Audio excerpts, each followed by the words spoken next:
नमस्कार साथियों, स्वागत है आपका एक नए सेशन में आपका, जहां पर हम लोग एमपी टेट जो अभी वर्ग 2 का एग्ज़ाम आपका संभवतः मार्च अप्रैल में, अगर डेट बढ़ती है तो अप्रैल में, नहीं तो मार्च 20 से आपका प्रारंभ है। तो यहाँ पर इनके जो भी केमिस्ट्री के रिलेटेड जो भी आपको टॉपिक हैं, उन सारे का हम बिल्कुल आपको पूरा रिवाइज कराएंगे, पूरा समझाएंगे, पूरा एमसीक्यू सारी चीज़ें हम आपको एक-एक करके यहाँ पर समझाने वाले हैं। तो देखिए, शुरुआत से हम देखते हैं क्या यहाँ पर है।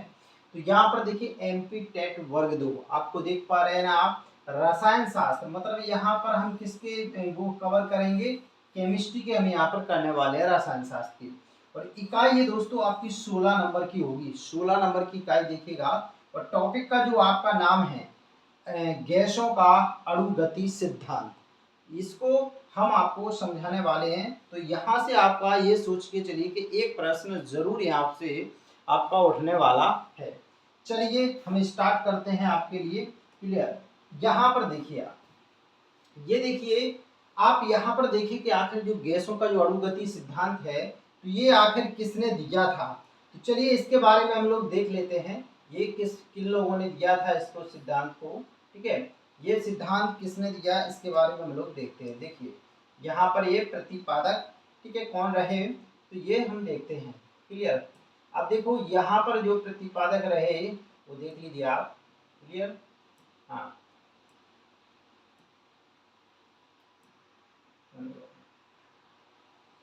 तो यहाँ पर चलिए हम देखते हैं, समझते हैं। तो देखिए ये सबसे पहले यहाँ पर जो वैज्ञानिक के प्रतिपादित करने वाले, ये आपसे एक नंबर में पूछ सकते हैं।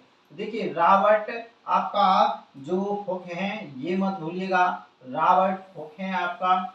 और दूसरे कौन है आपके, बर्नौली हैं। तीसरे आपके कौन से हैं, मैक्सवेल हैं। चौथे कौन है, बोल्टजमैन है। और पांचवें कौन है, वॉन डर वाल्स है।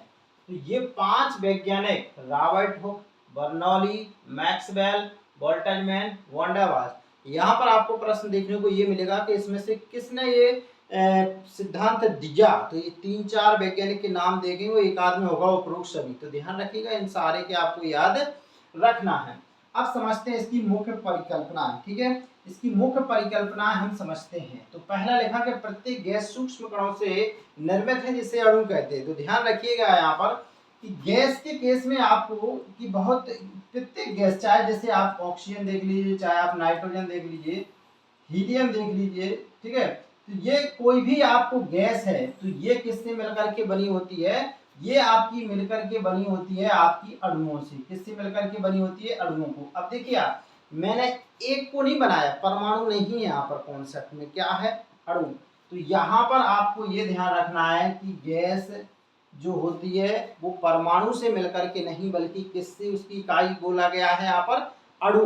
गैसों का अणु गति सिद्धांत, नाम जैसे आपको पता है, बिल्कुल हेडिंग ही का नाम पता है कि इसका जो कौन सा सिद्धांत है, ये अणु गति सिद्धांत है। समझ रहे ना। तो यहाँ पर परमाणु ऑप्शन में दिख सकता है, लेकिन आपको ध्यान रखना वो पदार्थ की बात नहीं, किसकी बात कर रहा है, गैस की बात कर रहा है। तो अणु क्या होते, कम से कम 2 परमाणु आपस में मिलते हैं तो क्या होते, अणु। तो यहाँ पर देखिएगा, आपसे ये भी पूछा जा सकता है कि गैस की छोटी इकाई क्या होती है, अणु, परमाणु, तत्व। तो ध्यान रखिएगा क्या है, अणु है। दूसरा कॉन्सेप्ट कहता है एक शुद्ध गैस के अणु समान, लेकिन गैस अणु से भिन्न, अन्य गैस अणु से भिन्न। ठीक है ना। तो यहाँ पर क्या है, जैसे आपने देखिए यहाँ पर क्या लिया, यहाँ पर आपने ऑक्सीजन लिया, यहाँ पर आपने नाइट्रोजन गैस लिया।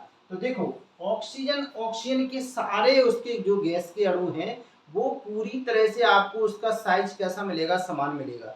लेकिन अगर आप सोचे कि उसकी तुलना आप नाइट्रोजन से कर रहे हो, तो ये आप नाइट्रोजन और ऑक्सीजन के अणुओं की जो आकार है वो आपको एक साथ नहीं देखने को मिलेगा।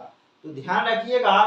ठीक है, तो इनका जो एक गैस जो गैस है, समझ पा रहे ना, उसके अणु कैसे होते हैं, दूसरे गैस के अणु से कैसे होंगे, भिन्न होंगे। लेकिन एक ही गैस के आप करो तो वो सेम होंगे, समझ रहे ना। अगर ऑक्सीजन के देखेंगे तो उसके जितने भी अणु होंगे सारे सेम होंगे, लेकिन अगर उसकी तुलना नाइट्रोजन से करोगे तो सर्वथा हमेशा कैसे रहेंगे, अलग ही रहेंगे। इस चीज को भी आप नोटिस करके चलिएगा। तीसरा देखिए पॉइंट जो कहता है कि यहाँ पर अगर आप देखें कि एक आप गैस देखिए, जैसे आपने क्या किया, एक आपने यहाँ पर बर्तन लिया है, ठीक है ना, यहाँ पर एक बर्तन लिया आपने, तो आप देखेंगे कि जो एक गैस का अणु है, समझ पा रहे हैं, जैसे आपके ये गैस के जो अणु हैं, समझ रहे ना ये, तो अगर इनका आप खुद का आयतन देखें, समझ पा रहे ना, तो इनका जो अगर आप आयतन देखें और अगर इन अणुओं का खुद का आयतन देखें, तो उनका जो अणुओं का अपना खुद का आयतन है, उसके सारे जो आयतन है जो उसने घेरा है, उसकी तुलना में नगण्य होता है। नहीं, मेरे हिसाब से आप बात समझ पाएंगे, समझिए। देखिए देखिए क्या है, मतलब देखो क्या है, ये बर्तन दिख रहा ना, इसमें आपने देख पा रहे हैं कि आपके ये हमने कितने अणु इसमें बना रखे, इसके ये 5 अणु हैं। तो ये पूरी पात्र की दीवार को क्या कर लेंगे, पूरे पात्र को भर देंगे। वैसे देखिए अगर इसको हम देखें, तो इसको भरने में अगर हम बैठा देंगे एक ही जगह, तो मुश्किल से ये कितना स्थान लेंगे, इतना स्थान लेंगे, इतना ये शेष है ना, तो ऐसा नहीं होता है। इसको जितना ज़्यादा आप आकार देते जाओगे, उतने में ये फैलते जाएंगे। मतलब अगर आपने एक इतनी सी टंकी ली है, तो उसमें भी सभी जगह वो अणु होंगे, वो दुगना आकार कर दोगे तो भी सब जगह, मतलब वो अपने बीच का स्पेस बढ़ा देंगे। तो इनके अणुओं का जो आयतन होता है खुद का, स्वयं का, उनके जो पूरा आयतन है गैस का, उसकी तुलना में कैसा माना जाता है, नगण्य माना जाता है। इसको आप इनको नोट करके चलिएगा। इससे आपका एक और टॉपिक रिलेटेड है, मैं उसके बारे में बताऊंगा, क्योंकि ये जो परिकल्पना है बाद में इसमें सुधार किया गया और इस पर एक नया टॉपिक है, वो मैं आपको जो आपका अगला है उसमें मैं जरूर आपको पढ़ाऊंगा, तो वहां पर बताऊंगा कि नया एक टॉपिक इससे रिलेटेड है। अगला पॉइंट है, अणु सदैव गतिमान रहते हैं। मतलब जो गैस के अणु हैं कभी स्थिर नहीं रहते हैं। अब क्या है, मतलब वो कैसे हैं, हमेशा सदैव गतिमान। अब आप कहोगे कि क्या हम उनको पात्र में स्थिर रख देंगे तब भी गतिमान होते हैं? जी हाँ, तब भी होते हैं। मतलब आप कभी भी इनके जो अणु हैं स्थिर नहीं होते। अब आप कहोगे क्यों नहीं होते? अरे भाई, जब स्थिर होते इनके अणु तो फिर क्या होता है, इसका आकार निश्चित होता ना। वो आपको पता है, आप पढ़ते हैं कि गैस का आयतन और आकार क्या होता है, निश्चित नहीं होता है। तो इसके अणु हमेशा हमेशा गति करते हैं। क्लियर? मतलब कभी भी स्थिर नहीं रहते, क्योंकि स्थिर रहते तो उसका क्या होता, आकार होता हो। गैसों का कभी आकार नहीं होता है। अगला है, अणु सभी संभव दिशाओं में सीधी रेखाओं में गति करते हैं। उनकी दिशा आपस में टकराने या पात्र से बदल सकती है। देखो क्या होता है, चाहे कोई भी आपके वो ले लीजिए गैस के अणु, जैसे आपने ये अणु है और ये अणु है और ये अणु है और ये अणु, तो ये देखो क्या होते हैं कि ये मतलब ये पूरा पात्र है, ठीक है ना, ये पूरा पात्र है। तो ये यहाँ पर इस पर टकराएंगे, ये इस पर टकराएंगे, ये इस पर टकराएंगे, ये इस पर टकराएंगे। तो इसके वजह से क्या होता है, आपका जो पात्र है, पात्र का मतलब जो आपका टंकी है, सिलेंडर, उस पर दबाव उत्पन्न होता है। तो आपसे पूछा जाएगा कि पात्र पर दबाव किस कारण से उत्पन्न होता है, तो आपको बताना पड़ेगा कि जो अणु है, अब यहाँ से ये गया, यहाँ पर ये इसमें टकराना, ये जाके गया इसमें टकराना, तो इसमें टकराएगा तो क्या करेगा, दाव लगाएगा, ठीक है ना। तो इसमें पात्र पर दाव किस वजह से होता है, अणुओं का पात्र की दीवार पर टकराने की वजह से उस पर क्या उत्पन्न होता है, दाव। जब इसमें इतने ज्यादा अणु भर दिए जाते हैं, या जैसे इसमें ये अणु भरे हुए हैं, अब इसमें आप टेम्परेचर बढ़ाओगे तो फिर क्या हो जाएगा, इनके बीच की दूरी बढ़ेगी, बढ़ेगी तो पात्र पे दबाव लगेगा, और दबाव लगेगा तो क्या हो जाएगा, ब्लास्ट हो जाएगा। क्लियर ना? चलिए अब देखते हैं हम लोग, ठीक है। तो यहाँ पर देखो, यहाँ पर क्लियर, ये हो गया ना हमारा कि अणु सभी संभव दिशा में, मतलब जहाँ जहाँ पर भी इनको रिक्त स्थान मिलता है, ऊपर की ओर, बगल की ओर, यहाँ पर, तो वो सभी जगह क्या करते हैं, सीधी रेखा में गति करते हैं। सीधी रेखा में गति, वहां तक गति करेंगे, वहां अणु से टकरा जाएंगे किसी से, या फिर पात्र से टकरा जाएंगे, तब जाकर के वो मिलेंगे, फिर भी सीधे ही जाएंगे। कुल मिला करके ऐसे ऐसे ऐसे जिग जैग जाएंगे, ऐसे ऐसे ऐसे ऐसे। देखो आप सभी संभव दिशा में ये क्या कर रहे हैं, गति कर रहे हैं। क्लियर?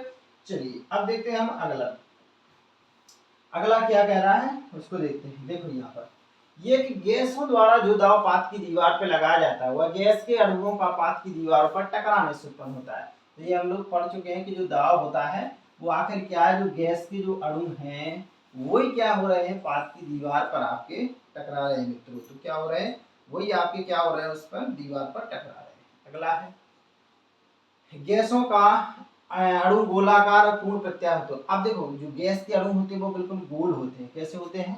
गोल होते हैं। समझ पा रहे ना? तो जो अणु क्या है आपके गोल हैं, ये मतलब पूरी तरह, तो पहली बात कैसे अणु के इसका आकार कैसा होता है भाई? गोलाकार होता है। कैसे होते हैं? पूर्ण प्रत्यास्थ होते हैं। प्रत्यास्थ का मतलब क्या है कि इनके बीच में फ्लेक्सिबल होती है, मतलब मुलायमता। तो ये मतलब एक दूसरे से जब ये टकराते हैं तो इनमें मतलब कोई भी टकराने से इनका कोई भी ऊर्जा का अंश नष्ट नहीं होता है इसमें। समझ पा रहे ना? तो जब भी अणु आपस में टकराते हैं तो पूछा जाएगा कि इनकी ऊर्जा बढ़ती है, घटती है, क्या होता है? नो चेंज, कोई परिवर्तन नहीं, अपरिवर्तित रहती है। क्लियर? तो ये चीज ध्यान रखिएगा। इनके अणुओं के मध्य कोई विशेष, क्योंकि देखिए अगर आप सोच के देखिए, अगर गैस के अणु आपने पहले तो पढ़ा कि निरंतर गतिशील होते हैं। अब निरंतर गतिशील है तो वो तो हमेशा टकरा रहे हैं ना एक दूसरे से। अगर ये स्थिति रही कि अगर टकराने से उनकी ऊर्जा नष्ट हो रही होती तो फिर तो वो एक समय के बाद उनकी ऊर्जा पूरी नष्ट हो जाएगी, और फिर तो वो मतलब क्या हो जाएगी, समय मतलब उनकी ऊर्जा बचेगी नहीं, और फिर तो उनका अस्तित्व ही खत्म हो जाएगा। लेकिन ऐसा नहीं होता है। अगला है, इनके अणुओं के मध्य कोई विशेष आकर्षण नहीं होता है। मतलब क्या है? जो दो गैस के अणु हैं तो ये आप कहो कि ये क्या करें, एक दूसरे को आकर्षित कर रहे? बिल्कुल नहीं, कोई आकर्षण बल नहीं, जीरो, बिल्कुल फ्री। समझ पा रहे ना? मुक्त रूप से ये क्या होते हैं, एक अणु दूसरे अणु को बिल्कुल भी आकर्षित नहीं करता है। क्लियर ना?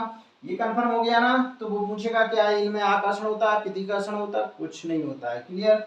अगला है, इसका भी देखो, ये मैं अगला जो टॉपिक होगा उसमें इसका ये भी एक अपवाद की श्रेणी में आता है, क्योंकि इस पर भी सुधार हुआ है बाद में और रिसर्च के बाद।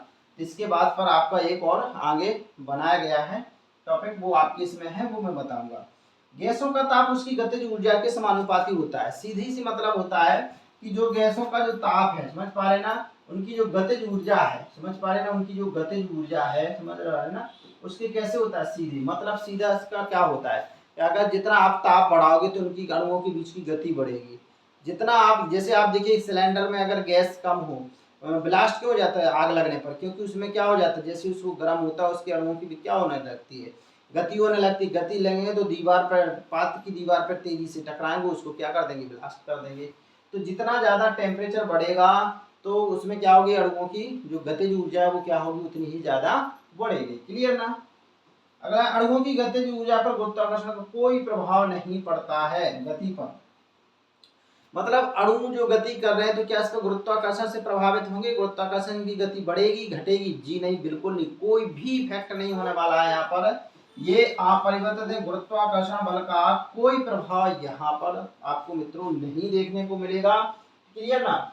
अब देखिए यहाँ पर और भी अपन देख लें, मतलब क्या होगा कि गैसों का अधिकांश भाग क्या होता है? रिक्त होता है। रिक्त होने का मतलब क्या है कि एक कमरा है, इस कमरे में अगर आपने 10 अणु छोड़ दिए गैस के तो वो चारों जितनी सभी में मतलब बराबर स्पेस, सारे 10 के 10 अणु आपके इस मतलब हो जाएंगे। अगर आकार कम कर दोगे तो उनके बीच की दूरी कम जाएगी। तो अधिकांशतः गैसों के बीच में स्थान कैसा होता है? रिक्त होता है। कैसे रिक्त होता है कि जैसे अपन देखो इतने पात्र में आपने गैस को भरा तो एक अणु इधर, एक अणु इधर, एक अणु इधर, एक अणु इधर, इधर। लेकिन अगर आप देखिएगा वही ठोस, ये हमने किसका देखा है? गैस का देखा है। लेकिन अगर आप वहीं पर ठोस का देखोगे मित्रों तो वो क्या हो जाएंगे, बिल्कुल यहाँ पर क्रम से ऐसे हो जाएंगे, ऐसे ये पूरा खाली रहेगा। लेकिन इसमें क्या है, इसमें तो देखोगे यहाँ पर इनके बीच में रिक्त स्थान है पर्याप्त। देखो आप, पर्याप्त रिक्त स्थान है कि नहीं? इनको जितना मिलता जाएगा उतना इनके बीच में रिक्त स्थान आपको देखने को मिलेगा।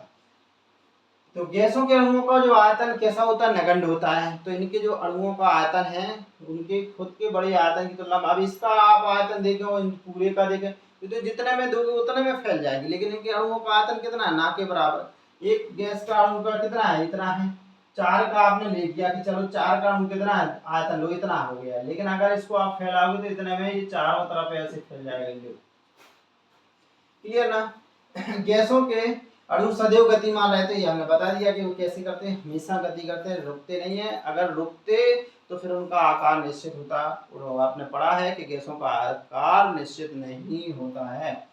अणु गति समीकरण क्या होता है? पीवी बराबर 1/3 mn_v²। ये भी आपसे पूछा जा सकता है, या फिर v के स्थान पे आपको c² भी देखने को मिलेगा। पीवी बराबर 1/3 mn_v²। क्लियर ना? तो आप इनको सारे इनको चीज़ों को पढ़ लीजिए, नोट्स बनाते जाइए आप इनके, क्लियर। अभी टाइम बहुत है, आप इनके नोट्स बनाते जाइए स्क्रीनशॉट ले ले करके, और इस तरह से आपके ये जो टॉपिक है पूरी तरह से ख़त्म हो गया है।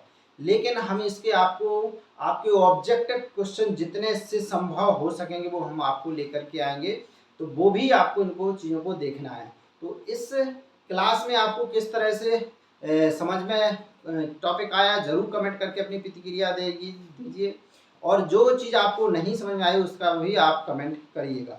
चलिए, अपने जितने भी सारे दोस्त मित्र हैं, जो भी आपके ये टॉपिक केमिस्ट्री में भी कॉमन है और मैथमेटिक्स वालों के लिए भी वर्ग 2 में कॉमन है, इसलिए अपने सारे दोस्तों को इसको क्या कर दीजिएगा, शेयर जरूर कर दीजिएगा।